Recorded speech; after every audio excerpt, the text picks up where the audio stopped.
All right, Okay, we're welcome, live. welcome everyone. This is University of Helsinki HY Plus Comma Seminar. We have a great guest speaker all the way from Korea, Kyla Mitsunaga. Welcome. And we have great guest speaker, Sani here in Finland.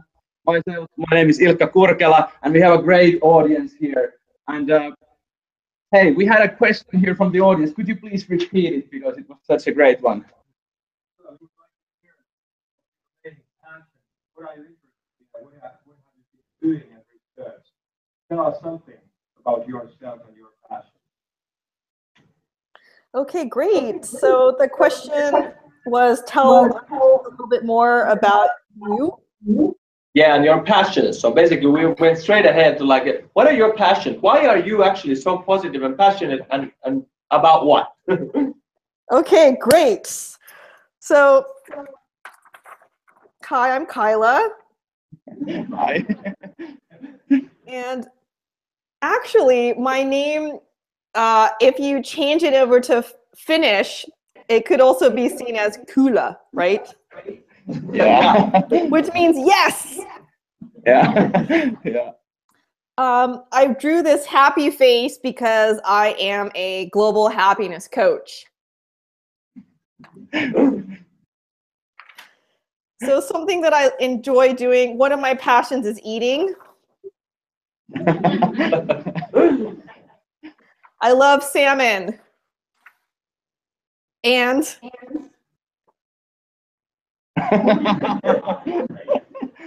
Finnish people are okay too. And Finnish salmon is also really good. Yes. Whenever I'm in Finland, I eat 3 meals a day of salmon. So my big thing is this, with versus at.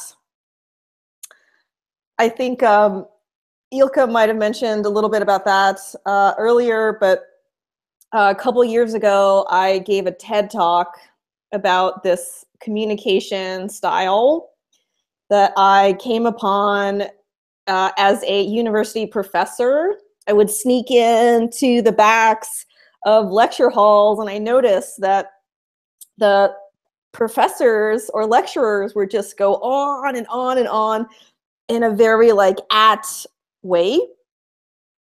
And so I thought, you know, wow, the students in the back are so bored and they are not paying attention. And all of the students were just, you know, with their cell phones like this.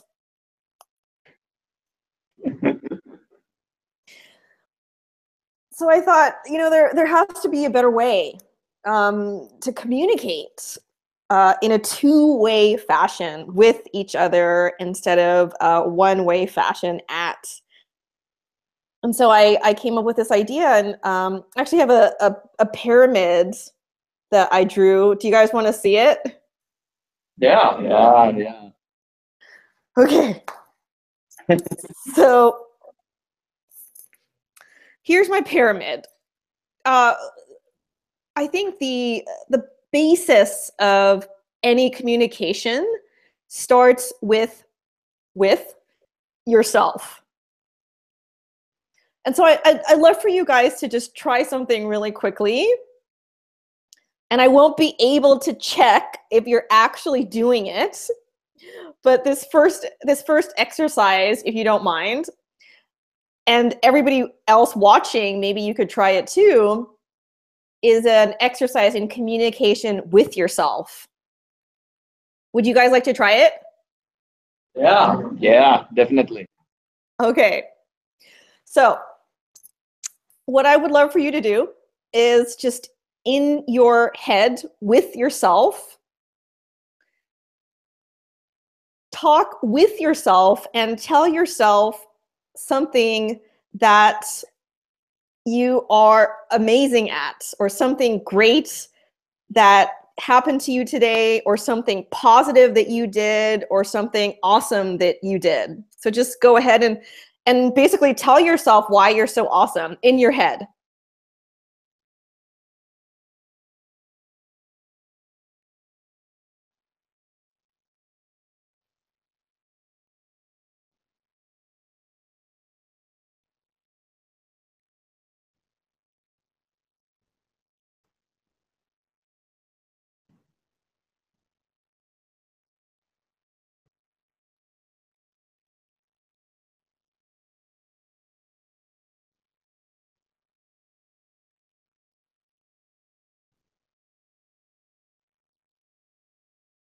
You guys still there?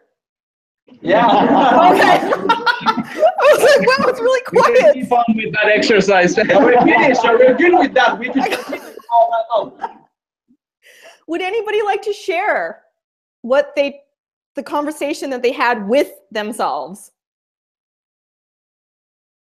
With somebody else or with you? Or? Yeah, with somebody else or with the whole group? Oh, with the whole group. Hey, if someone wants to join in and closer to the microphone, so please, the stage is free.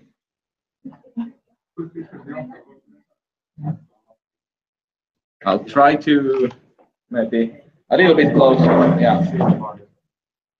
Right.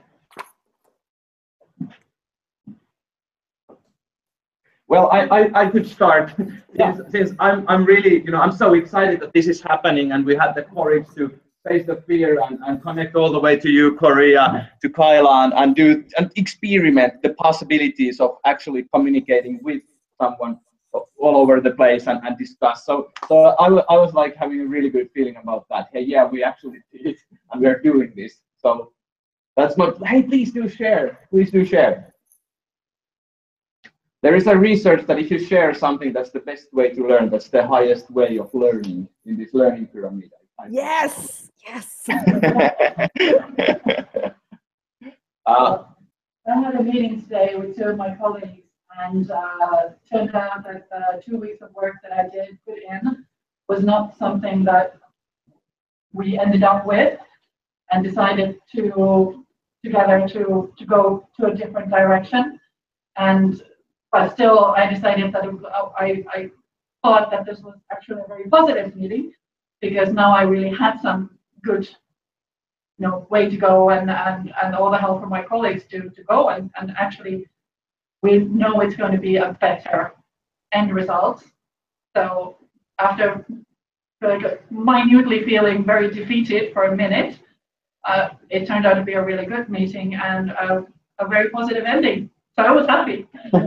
That's great. And usually you have like clear path. So something ended, obviously you kind of mourn maybe the situation, but then next plan's bright, because like I feel that many times, how do I say, the slow death is always worse. Because I meet so many coaches and international, professionals that got laid off, and I try to encourage them that this is the best thing that really has happened, because now the learning can start. And many times, like people, you can see that they're really draining in their career, but it's so hard to change. So it's like something ends, and now you're able to start the new door and such. Anyone else? Any good positive thoughts? What about Kyla? Is it normal that when you start positive and then you start mocking yourself in between? So you started talking very good, but then there's someone like, yeah, but you could done this and that like differently. Yeah, I mean, I think it's great. Thank you so much for sharing your. I think it's so positive that it turned out, it was moving towards a positive way. I think it's always great to move towards positivity, and even if you catch yourself mid-sentence, I think that is still a win, because it's 50% of the battle is to be aware that there is a tendency towards negativity. And the other 50% of it is acting on it. So for every negative thought you have to battle that with a positive thought. And so I'm not sure if maybe you've heard, but the average human has 60,000 thoughts. Can anybody guess what percentage of those thoughts are negative? 52,400. Actually, quite close. So actually 80%. Yeah, that's it. I said it. Yeah. You knew it. Good work. No, I just never happened. What's that? No, it was a total guess. I didn't know it. I never heard of it. It was 80%. Good job guessing. Can anybody guess what percentage of our thoughts are repetitive, that repeat? 99. Yeah. Oh, Yeah. So having this data and knowing that we have a propensity, we have this tendency towards negativity, I think that's half the battle, and the other half is working on that with yourself and having that communication with yourself. And once you see that, you may notice that in the pyramid, yourself is at the bottom, and that's the foundation. So once that is really strong, then you can build upon that, and you can have a stronger one-on-one conversation, and then a group one, and then I'm not sure if you can see this, but it says toxic people. So those are, at least for me, those are the most difficult conversations to have with. But how are you feeling? How are you guys feeling? Do you want to continue with this? Sani, Ilkka, do you have anything you'd like to add, or anybody else like to add anything? this is great, and that's actually a very, very. I would like to talk about maybe the very end or the tip of the pyramid, because at some point at life I had to remove toxic people away, and it was really hard. It meant relatives, and it meant some friends that I was childhood friends. So what are your thoughts? How do you actually do? Because I'm pretty convinced that there's always these kind of people, maybe in your job, in your life, how to handle in a polite or respectful way a toxic people, so that you don't get intoxicated. Yeah. I would like to also add, I really love that this conversation. And I recently talked to Katri Saarikivi, who is a neuro researcher here in the University of Helsinki, and she talks a lot about empathy. But one of the things that she has mentioned is that we actually have these brain mirror cells that we reflect on the people we work with. And the thing is that you are also like a receiver, as getting intoxicated or inspired by people, but also you are like you transmit energy, feelings, all kinds of, as you mentioned earlier, the most important thing of communication is what's not being said, but rather felt or transmit. So when we discuss about this decision of being positive, or like you said, being aggressively positive, even whatever happens, I believe that it's also about respecting people, since we all do have an effect on people we work with, interact with. So it's kind of like an attitude thing. Or how do you think about it, Kyla? Yeah, I mean, I definitely agree with Sani and you, Ilkka. I mean, I've also had to work on dealing with toxic people. Including family members, including really good friends, and so on, and coworkers, and so on and so forth. And I would add that I definitely agree, Ilkka, too, with what you're saying about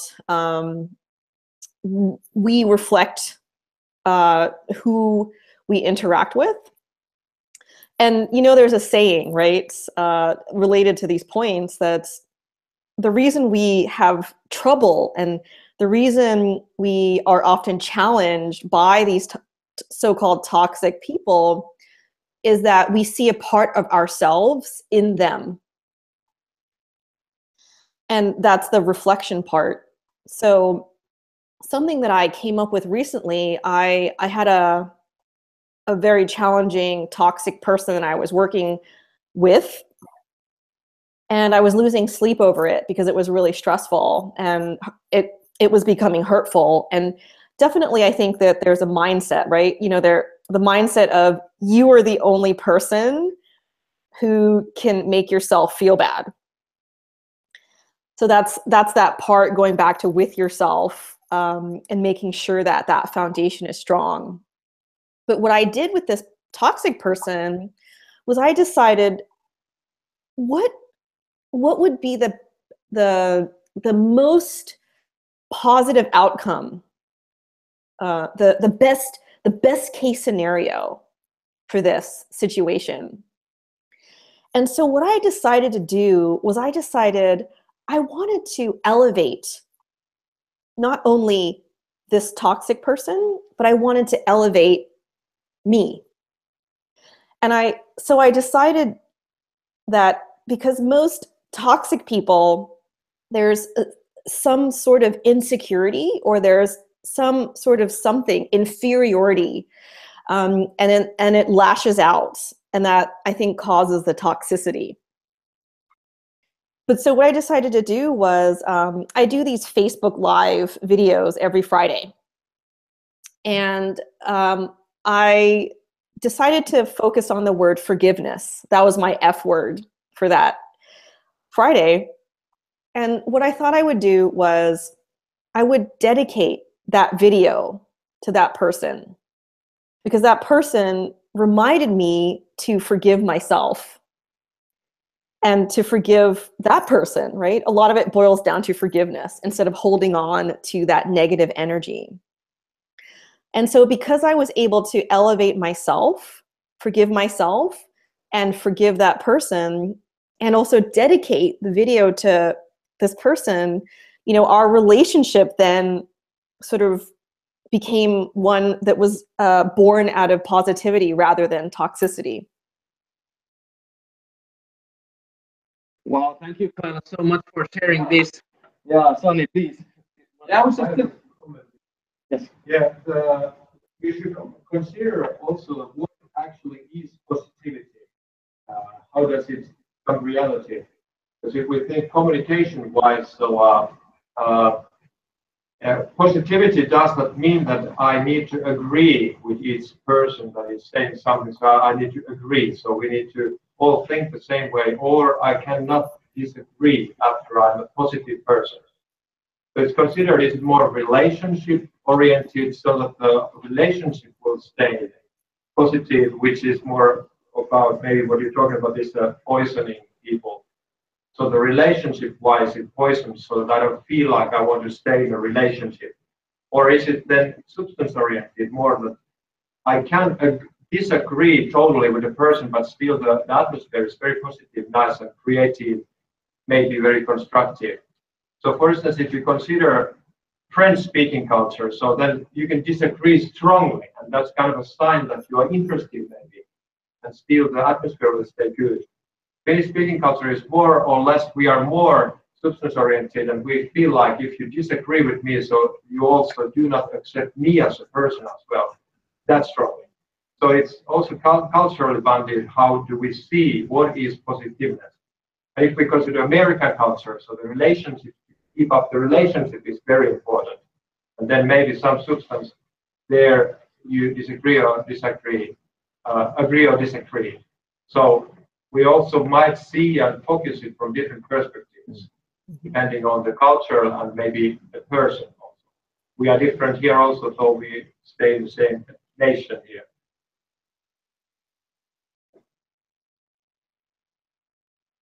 Yes, the cultural difference is great, and being able to talk about about conflicts, for example, like to disagree and develop. That's one thing. But how would you say, Kyla, since I know you've been speaking around the globe, and I know that you are the master of the cultural intelligence, so to speak. So what would be your advice regarding this? How to handle different cultural communication issues. Yeah, I would say, yeah, I totally hear what you're saying about the cultural differences and the importance of maintaining and sustaining a relationship over disagreeing, and what you're saying about the Finnish culture. If you disagree with me, you disagree with me as a person. Also in Asia, this idea of disagreeing is not looked upon highly. That we have a very strict hierarchy where you cannot disagree with your elders or anybody in a higher position than you. And that also causes you know, challenges too. What I would say to that is, I think there are 4 words that can really balance that out, and I think everything has to do with balance. And the 4 words are, what do you think? So I can give an example of this. Just literally like 10 minutes ago, Ilkka and I were chatting on text message about our conference and our Google Hangout live right now, while the wonderful Sani was talking to all of you. And we were discussing, well, what's the best way to run this live workshop? And, you know, Ilkka texted a bunch of things that he thought, you know, how about we do this? What do you think? And then I wrote back, how about this? What do you think? And even though Ilkka and I come from 2 completely different cultures, I mean, I would say I'm a little bit more American in a way, and maybe Ilkka is Finnish, or, you know, he has a little bit of New York in him because he lived in New York. That's true. But you know, we're still able to, both of us, get our, you know, topics in, and, you know, without, or maybe, I don't know if I've offended Ilkka. No, please, yeah. No. Yeah, I think that the thing here is that we had like a structure, right? This is the way we want to do this. But then reflecting on the moment, like being brave to do some changes based on what's happening, was the key that we are talking about here. So being like flexible but having structures, and I think that's where at least the way I see this. Yeah, exactly. Hey, my friends, I know that it's 3:30, and I know our guest Sani will soon need to go, and we can still continue our discussion and interviews here in this group. But I suggest that now we wrap this like this podcast webinar thingy. And thanks for all the audience being here, and those of you who are listening or watching this later on. This was a demo session at the University of Helsinki HY Plus Comma seminar. And we thank you, Kyla, we thank you, Sani, we thank the audience and everyone. Let's give a big hand to Kyla. Thank you. To everybody. So I'm going to stop the broadcast then. Sure. Yeah. Okay, bye. Now I can start being like unhappy again. Yeah. Okay.